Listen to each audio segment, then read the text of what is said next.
今天要分享的改编故事是韦编三绝，希望能在学习英语的路上给你带来收获。你的每个点赞和订阅都是对我莫大的鼓励。那么，咱们开始吧。 An old man sat alone in a dusty room. Outside, the fields of the loose state stretched under a gray sky.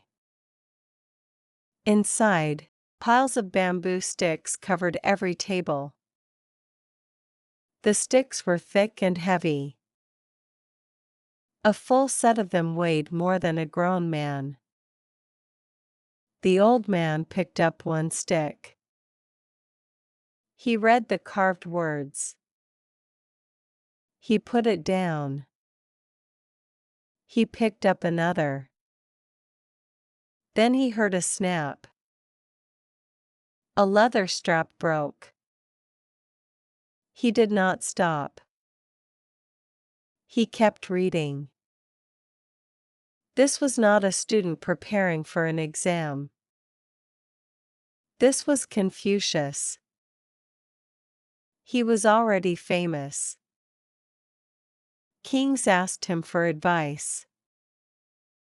Students traveled hundreds of miles just to hear him speak. But on this day, he was doing something that seemed strange. He was reading the same book over and over. And the book was falling apart in his hands. To understand this story, you have to understand how books worked in ancient China. There was no paper. There were no printing machines. People wrote on thin pieces of bamboo.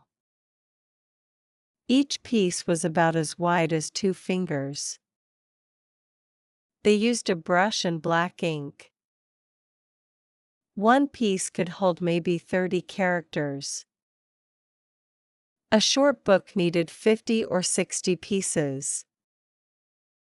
A long book needed hundreds. All these pieces had to be tied together. Workers made holes in each piece. Then they ran leather straps through the holes. These straps came from cow skin. They were tough but not unbreakable. People called this kind of book a wei bian. The words mean leather strap bound. Now imagine reading that kind of book. You could not flip pages like you do today. You had to unroll the whole thing. Or you had to pick up one heavy stick after another. Your fingers got tired. Your arms got sore. If you read the same book many times, the leather straps started to wear down. The holes got bigger. The straps got thinner. And then they snapped. Confucius found a book that he could not put down. It was called the I Ching. Some people call it the Book of Changes. This book was already very old when Confucius was born. No one knew who wrote it. Some said it came from the first kings of China. Others said it was a gift from heaven. The book talked about 2 forces. One was yin. The other was yang. Yin was soft, dark, and quiet. Yang was hard, bright, and loud. The book said everything in the world comes from these 2 forces. Day and night. Hot and cold. Good and bad. Happy and sad. Nothing stays the same. A rich man can become poor. A poor man can become rich. A king can fall. A farmer can rise. If you understand how things change, you can live without fear. You can make good choices. You can avoid big mistakes. But the I Ching was not easy to understand. The words were short. One line might say, "A dragon in the field." What does that mean? A real dragon? A symbol? A warning? Another line might say, "No blame." Who has no blame? For what? The book did not explain itself. It just gave you these small, strange sentences. And you had to figure them out. Confucius read the I Ching for the first time when he was in his 50s. He did not get it. The words felt like puzzles. He put the book down. But he could not forget it. He picked it up again. He read it a second time. This time, he started to see patterns. He saw that the book was not just about magic or spirits. It was about real life. It was about how people act. It was about when to move forward and when to stay still. He read it a third time. The patterns became clearer. But he still had questions. So he kept reading. He read the book a fourth time. A fifth time. A 10th time. He lost count. Every day, he sat down with the heavy bamboo sticks. He read the same lines again and again. His fingers moved over the carved characters. His lips whispered the words. He read so many times that he started to remember every line by heart. But he did not stop. He wanted to understand. Not just remember. Understand. The leather straps started to break. The first strap snapped on a cold winter morning. Confucius was holding a bamboo stick near the middle of the book. He heard a small crack. Then the stick fell out of place. He looked at the broken strap. It had split in two. He did not get angry. He did not complain. He simply took a new strap and tied the pieces back together. Then he kept reading. A few weeks later, another strap broke. This time it was near the end of the book. Confucius was almost finished with his daily reading. He was reading the last 10 sticks. Snap. The strap gave way. Sticks scattered on the table. He put down his brush. He picked up the sticks one by one. He found a new leather strap. He threaded it through the holes. He tied it tight. Then he went back to reading. The third strap broke on a hot summer day. Sweat dripped from his face onto the bamboo. He had been reading for hours. His back hurt. His eyes were tired. But he did not stop. He turned to a section he had read 100 times before. Snap. Another strap broke. This time, 3 sticks fell to the floor. Confucius sighed. He bent down and picked them up. He called for his student. The student brought a new strap. Together, they fixed the book. The student asked, "Master, why do you read this same book so many times? You already know it. You can say every line from memory." Confucius looked at his student and said nothing.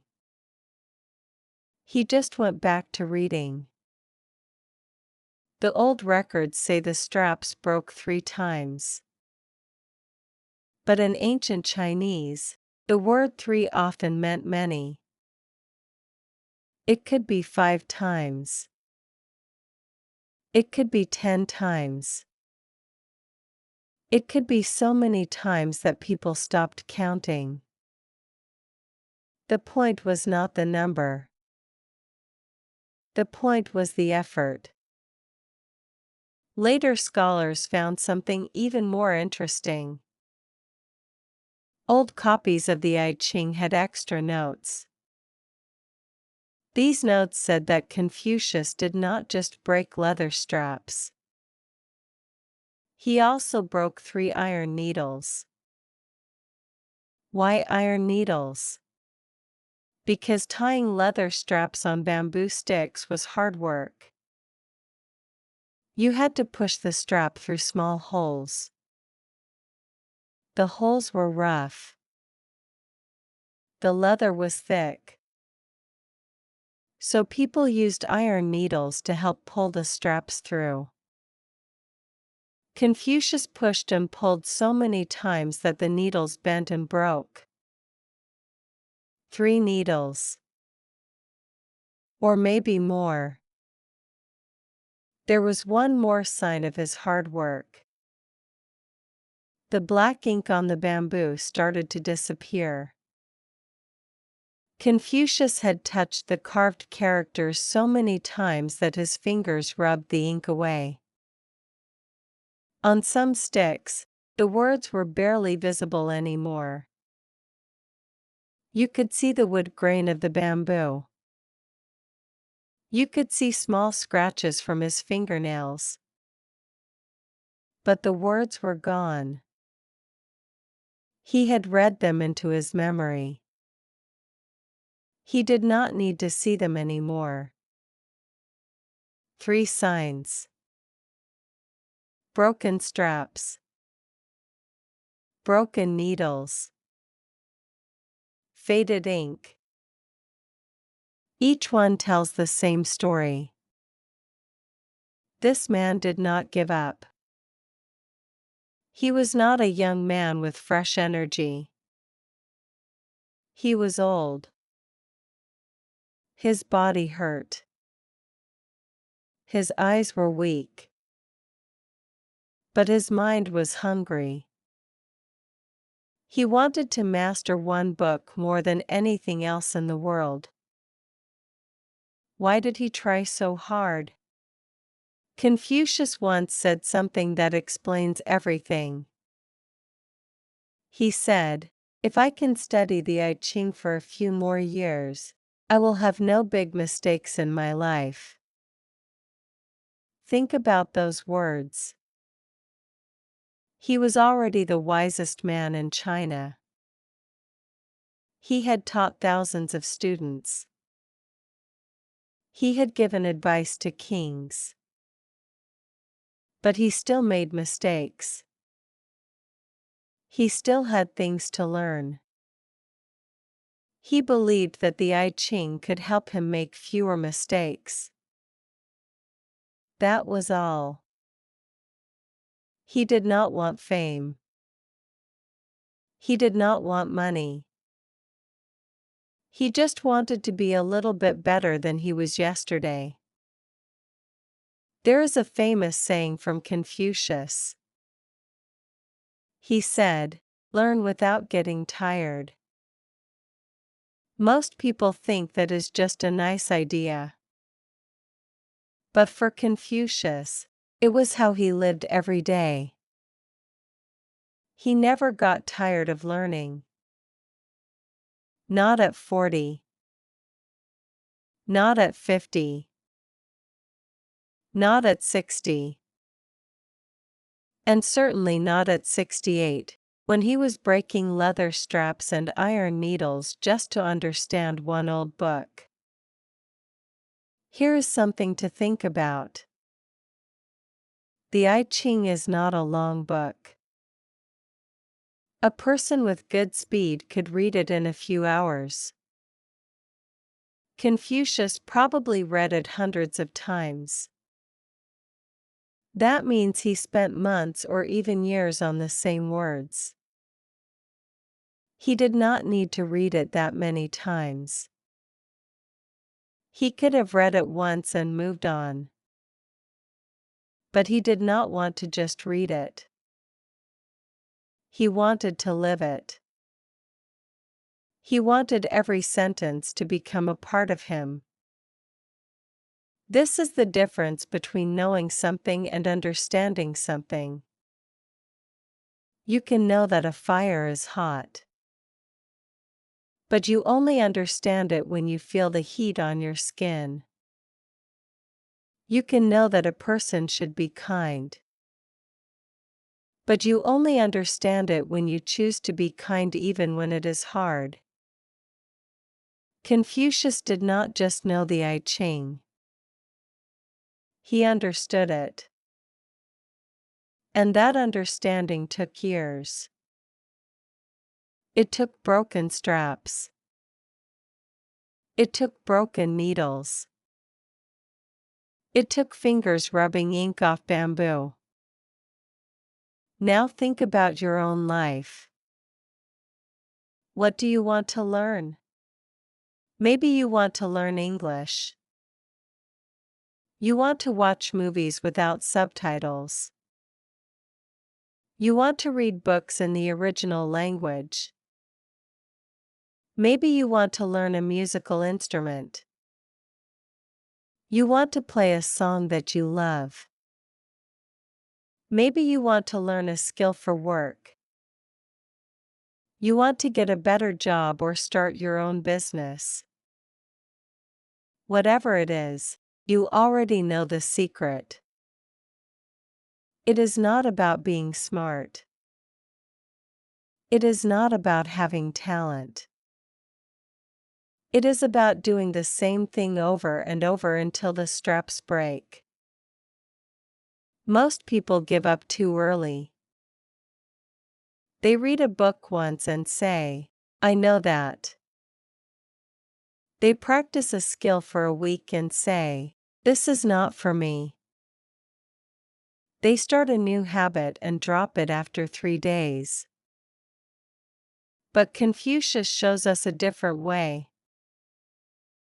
He shows us that mastery takes time. It takes repetition. It takes getting your hands dirty. It takes breaking things.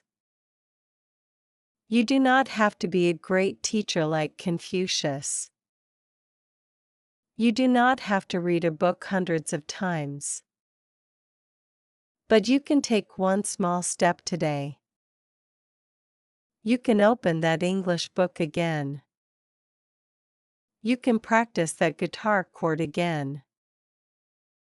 You can write that work report again.